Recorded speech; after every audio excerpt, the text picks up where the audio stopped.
Рада приветствовать всех любителей вязания. В этом видео хочу показать вам вот такой вертикальный ажурный узор.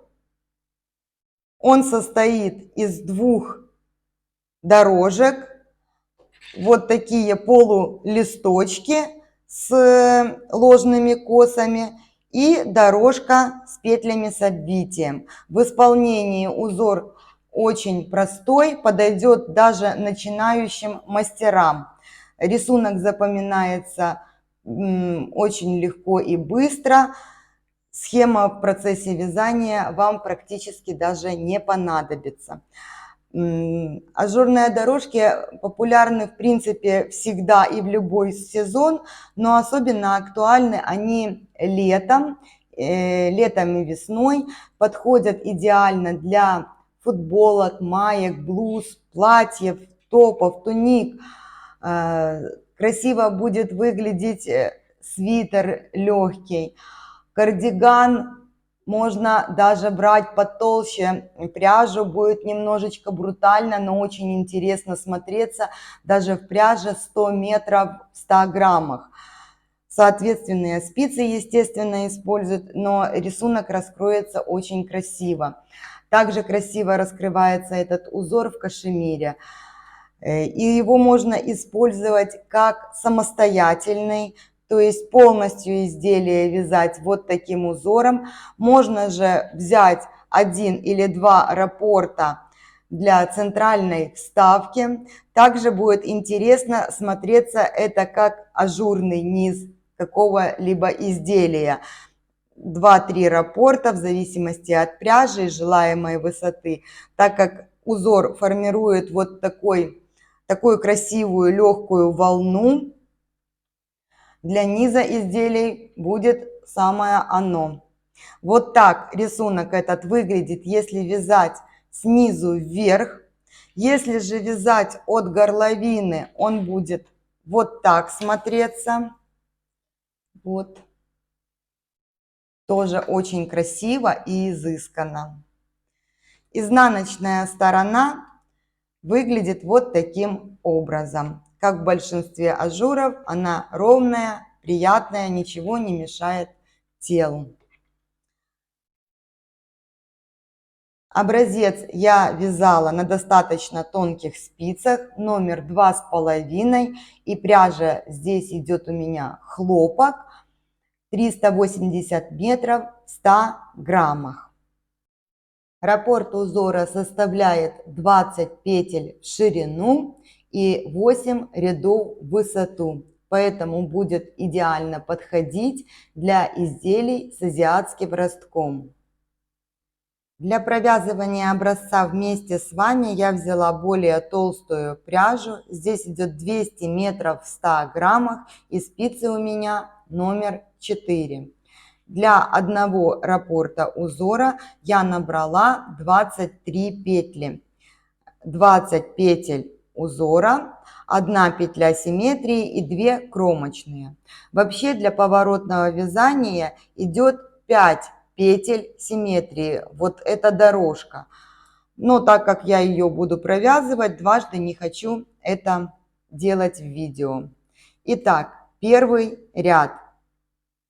Кромочная, 1 изнаночная, 3 лицевые, 1 изнаночная, 3 лицевые, 2 вместе лицевой с наклоном вправо. Я меняю размещение петли так, чтобы все дужки смотрели на меня первые и не было скрещенных петель. И провязываю их 1 лицевой петлей. И еще раз 2 вместе с наклоном вправо. Вы смотрите по своему вязанию, нужно вам переворачивать или нет. Далее 4 накида через лицевую.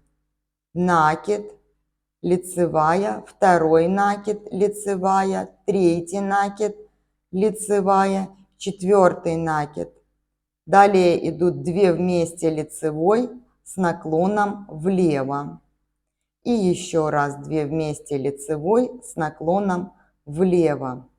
1 лицевая, И 1 изнаночная, это петля симметрии, кромочная. Все четные ряды провязываются по узору. Я провяжу вместе с вами второй ряд, все остальные четные буду пропускать. Кромочная, 1 лицевая, 15 изнаночных петель. Накиды я также провязываю изнаночной. Вот таким образом вяжу до конца ряда. Кроме разделительных петель, все получаются здесь изнаночные. Вот разделительная лицевая, далее 3 петли дорожки с обвитием и опять разделительная петля и кромочная. Третий ряд. Кромочная, 1 изнаночная. Теперь будем делать обвитие на этих 3 петлях. Как это делаю я? Я переснимаю все 3 петли на правую спицу. Перед работой левой спицей поддеваю первую петлю и перебрасываю ее через 2 оставшиеся. У меня на спице осталось 2 петли из 3. Переношу их на левую спицу и провязываю как лицевая, накид, лицевая. Вот таким образом выполняется это обвитие. Далее изнаночная, 2 лицевые, 2 вместе с наклоном вправо, 2 вместе с наклоном вправо, накид, лицевая, накид, 3 лицевые, накид, лицевая, накид, 2 вместе лицевой с наклоном влево и еще раз 2 вместе лицевой с наклоном влево.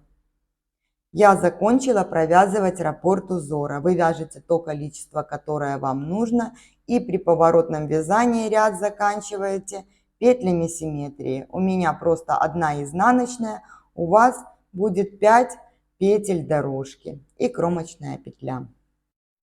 5-й ряд.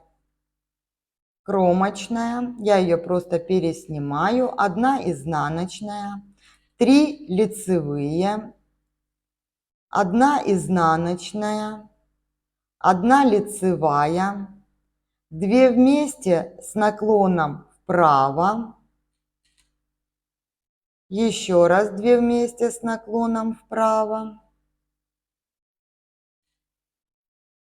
4 накида через лицевую, накид, лицевая, накид, лицевая, 3 накид, лицевая, 4 накид, 2 вместе лицевой с наклоном влево и еще раз 2 вместе лицевой с наклоном влево, 3 лицевые.